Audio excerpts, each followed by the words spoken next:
सर्वेभ्यः नमो नमः। अहम मोनिका तालियान। आज की वीडियो में हम अपनी कक्षा 6 की अमृतम पुस्तक के 15वें पाठ का बुक वर्क करेंगे। इससे पहले वीडियो में मैं आपको यह पाठ समझा चुकी हूँ, आप उस वीडियो को भी देख लीजिए। प्रश्न संख्या 1 है, श्लोकांशान मेलियत। श्लोकों को मिलाइए। आपके का और खा इन्होंने दो भाग दिए हैं। यहाँ पर आपके श्लोकों के अंश को आपको मिलाना है।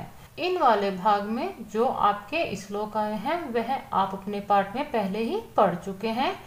एक आपका इन्होंने अतिरिक्त भाग दिया हुआ है जिन पर मैंने क्रॉस किया हुआ है, वैसे इसका मेल मैंने किया हुआ है, आप इसको समझ लीजिए।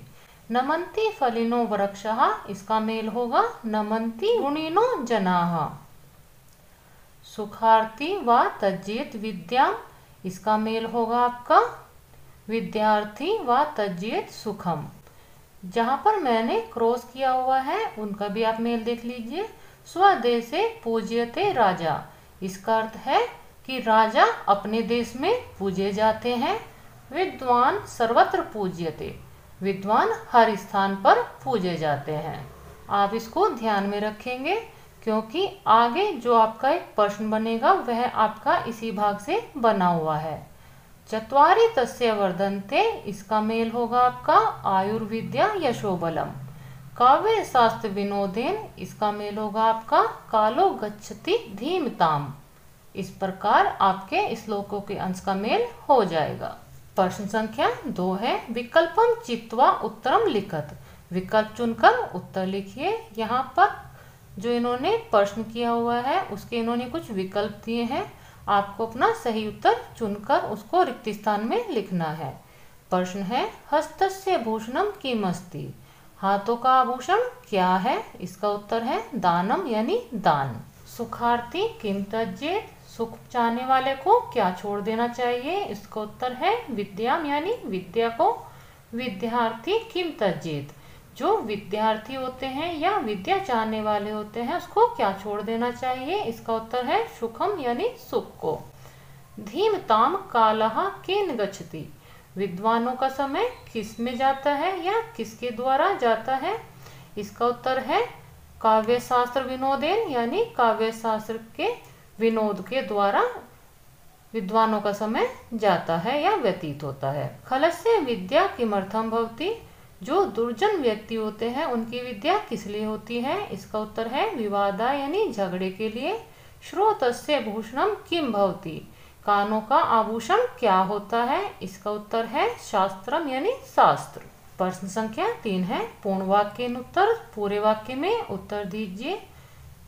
के ना नमन्ति, कौन कौन नहीं झुकता या किन किन को नमस्कार नहीं किया जाता? इसका उत्तर है शुष्क वृक्षाश्च मूर्खाश्च न नमन्ति, सूखे पेड़ों और मूर्ख व्यक्ति कभी नहीं झुकते हैं या उनको कोई भी नमस्कार नहीं करता है। कस्य चत्वारि वर्धन्ते, किसके चारों बढ़ते हैं? इसका उत्तर है या अभिवादनशीलस्य नित्यं वृद्धो उपसेविनः तस्य चत्वारि वर्धन्ते, या माने जो अभिवादनशील होता है और हमेशा वृद्धों की सेवा करता है उसके चारों ही बढ़ते हैं। यहाँ तक ही आपके इस प्रश्न का उत्तर होगा।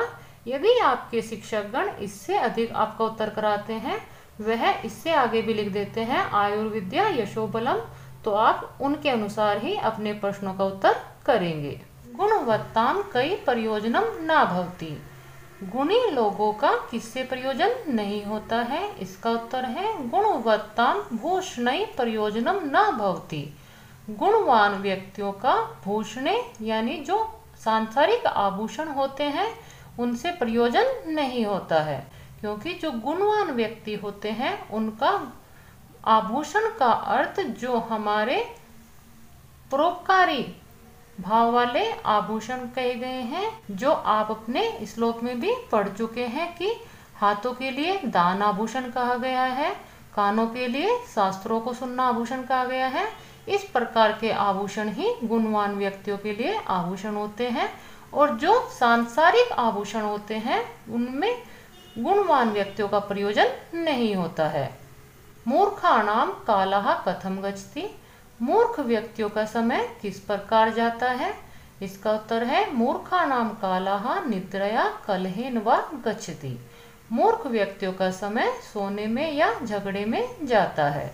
खलस्य शक्ति किमर्थम भवति?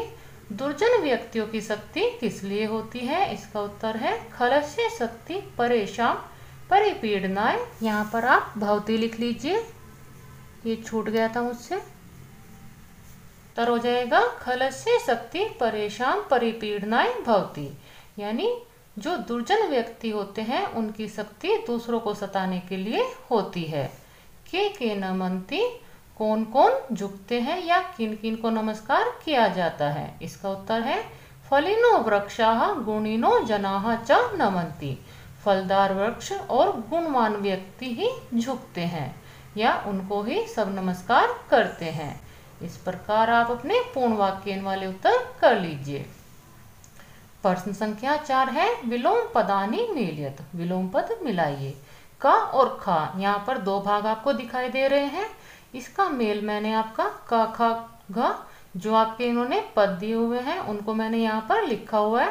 कहने का अर्थ है कि आपका हस्तस्य का मेल होगा या वाले भाग के साथ, चरणस्य विद्यार्थी का मेल होगा गा वाले भाग के साथ, सुखार्थी साधु का मेल होगा चा वाले भाग के साथ, खलह विद्वाना का मेल होगा का वाले भाग के साथ, यानी मूर्खा राजा का मेल होगा घा वाले भाग के साथ, प्रजा स्वदेशे का मेल होगा खा वाले भाग के साथ, विदेशे।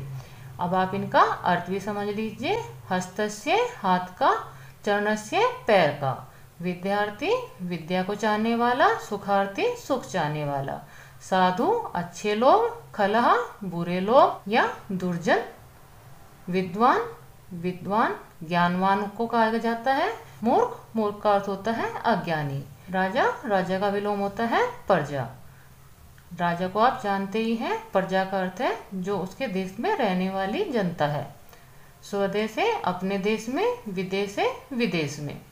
इस प्रकार ये आपके विलोम पद हो जाएंगे। प्रश्न संख्या 5 है पर्याय पदानि मेलयत। पर्यायवाची मिलाइए। यहाँ पर भी आपका का और खा दो भाग इन्होंने दिए हुए हैं। आपका मैंने इसमें मेल उसी प्रकार किया है। इस और जो आपके का खा गा लिखे हुए हैं उनको मैंने मेल के अनुसार यहाँ पर लिखा हुआ है। जैसे राजा का मेल होगा घा वाले भाग के साथ, नरपहा विद्वान का मेल होगा चा वाले भाग के साथ, धीमान साधु का मेल होगा खा वाले भाग के साथ, सज्जनः भूषणम का मेल होगा या वाले भाग के साथ, अलंकारम विद्यार्थी का मेल होगा का वाले भाग के साथ, छात्रः खलह का मेल होगा गा वाले भाग के साथ, दुर्जनः। इनमें आप एक तरफ का अर्थ समझ लीजिए क्योंकि ये आपके पर्यायवाची हैं। दूसरी ओर जो आपके पदों का मेल होगा वही आपका उसी रूप में अर्थ प्रयोग होगा। राजा को आप जानते ही हैं, ये इसी प्रकार होगा। विद्वान यानी ज्ञानी, साधु अच्छे लोग या सज्जन व्यक्ति, भूषणम आभूषण या गहने, विद्यार्थी जो विद्यार्थी होते हैं या विद्या चाहने वाले होते हैं, खला का अर्थ होता है आपका जो बुरे लोग होते हैं या दुर्जन होते हैं। इस प्रकार आपके इन पदों का अर्थ हो जाएगा। प्रश्न संख्या 6 है कथनानाम समक्षम आम अथवा नहीं लिखत। कथनों के सामने आम या नहीं लिखिए। यहाँ पर इन्होंने जो कथन दिए हुए हैं उनके सामने आपको आम यानी हाँ या नहीं लिखना है। जो आपका कथन सही है उसके सामने आप आम लिखेंगे और जो आपका कथन गलत है उसके सामने आप नहीं लिखेंगे। यथा जैसे इन्होंने उदाहरण दिया है कंठस्य भूषणम सत्यम भवति। गले का आभूषण सच्चाई या सत्य होता है। इसका उत्तर है आम यानी हाँ। विद्वान स्वदेशे पूज्यते। विद्वान अपने देश में पूजे जाते हैं। इसका उत्तर है नहीं। यह आपका वही वाक्य है जो मैंने आपको पहले प्रश्न में बताया था कि आपको ध्यान रखना है। यानी राजा स्वदेशे पूज्यते यह सही है और विद्वान सर्वत्र पूज्यते यह आपका सही वाक्य होगा। लेकिन यहाँ पर बताया गया है कि विद्वान स्वदेश यानी अपने देश में पूजे जाते हैं, यह कथन आपका गलत है क्योंकि विद्वान हर स्थान पर पूजे जाते हैं, वह विदेश हो या अपना देश हो। शुष्क वृक्षाः कदापि न नमन्ति। सूखे वृक्ष कभी भी नहीं झुकते, यह कथन सही है तो आप इसके सामने आम लिख दीजिए विद्यार्थी विद्याम त्यजेत, विद्यार्थी को विद्या छोड़ देनी चाहिए। यह कथन भी गलत है, इसके सामने आप नहीं लिख दीजिए। सदाचारवान नरः शतं वर्षाणि जीवति, सदाचारी व्यक्ति 100 वर्षों तक जीवित रहता है।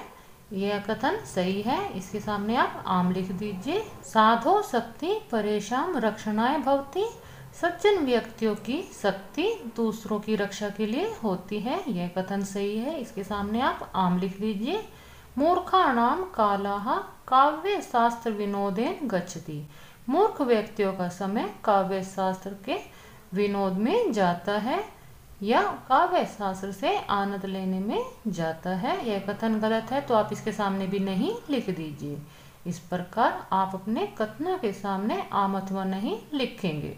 प्रश्न संख्या 7 है, भवद्भि एतै श्लोकै किम शिक्षितम शुद्धम उत्तरम चिनुत, आपने इन श्लोकों से क्या सीखा, सही उत्तर चुनिए। यहाँ पर जो इन्होंने प्रश्न किए हैं उनके उत्तर आपको अपने पाठ के अनुसार देने हैं। जो आपने अपना पाठ पढ़ा है उसको पढ़ने के बाद आपने अपने पाठ से क्या शिक्षा ग्रहण की है या आप अपने पाठ को कितना समझे हैं, यह आपको स्वयं ही इसके उत्तर करने हैं। केवल आपकी सहायता के लिए जो सही उत्तर होना चाहिए वह मैं आपको बता देती हूँ। अभिवादनशीलस्य कति गुणा वर्धन्ते, अभिवादनशील के कितने गुण बढ़ते हैं, इसका उत्तर है 4 यानी 4। कंठस्य भूषणम किम भवति, गले का आभूषण क्या होता है, सत्यम यानी सत्य। गुणिनः जनाः किम कुर्वन्ति, गुणी व्यक्ति क्या करते हैं, इसका उत्तर है नमन्ति, झुकते हुए या झुके हुए होते हैं, क्योंकि वह विनम्र स्वभाव वाले हो जाते हैं। सुखार्थिनः का दुर्लभा भवति, सुख चाहने वालों के लिए क्या दुर्लभ होती है या होता है, इसका उत्तर है विद्या यानी ज्ञान। साधो शक्ति किमर्थम भवति, सज्जन व्यक्तियों की शक्ति किस लिए होती है, इसका उत्तर है रक्षणाय यानी दूसरों की रक्षा के लिए। इस प्रकार आपके ये सही उत्तर हो जाएंगे। क्रियाकलापः, क्रियाकलाप वाले प्रश्न आपको स्वयं करने होते हैं, फिर भी मैं आपको इनको समझा देती हूँ। उच्चारणम कुरुत, उच्चारण कीजिए। यहाँ इन्होंने जो पद दिए हुए हैं इनका आपको उच्चारण करना है। इनका उच्चारण आप मेरे उच्चारण करने के बाद एक बार जरूर कीजिए और उसके बाद आप चाहे तो वीडियो रोक कर भी एक बार स्वयं उच्चारण कर सकते हैं। वृद्धोपसेविनः आयुर्विद्या, श्रोतस्य शुष्क वृक्षाश्च, सुखार्थिनः काव्य शास्त्र विनोदेन परिपीडनाय रक्षणाय। इस प्रकार आप अपने इन पदों का उच्चारण कर लीजिए। दूसरा प्रश्न है, कक्षायाम श्लोक गायनस्य प्रतियोगिताम आयोजत, कक्षा में श्लोकों को गाने की एक प्रतियोगिता का आयोजन कीजिए। यह जो आपका प्रश्न है इसमें आप अपनी शिक्षिका की सहायता लेंगे, क्योंकि आपकी शिक्षिका ही आपके श्लोकों की गायन की एक प्रतियोगिता आयोजित करा सकती हैं। परियोजना कार्यम, परियोजना कार्य है विद्या परोपकारः सत्संगति इत्येषु विषयेषु प्रत्येकम 5 वाक्यानि लिखत। विद्या, परोपकार तथा सत्संगति। विद्या, विद्या आप जानते हैं जो ज्ञान होता है, उसके बारे में आपको 5 वाक्य लिखने हैं, यह आपको संस्कृत में लिखने हैं। परोपकार, दूसरों पर उपकार की जो भावना होती है या किसी पर हम उपकार करते हैं तो उसके बारे में भी आपको 5 वाक्य लिखने हैं। और सत्संगति, अच्छे लोगों की संगति, इस पर भी आपको संस्कृत में ही 5 वाक्य लिखने हैं। यानी यहाँ पर आपको 3 विषय दिए गए हैं, विद्या, परोपकार और सत्संगति। इन पर आपको 5-5 वाक्य संस्कृत में लिखने हैं। यह सभी कार्य आपको स्वयं ही करना है, केवल मैंने आपकी सहायता के लिए समझा दिया है। आज की वीडियो के साथ ही आपकी बुक के सभी चैप्टर पूर्ण हो जाते हैं। मिलते हैं किसी अन्य व्याकरण वाली वीडियो के साथ। सर्वेभ्यः नमो नमः।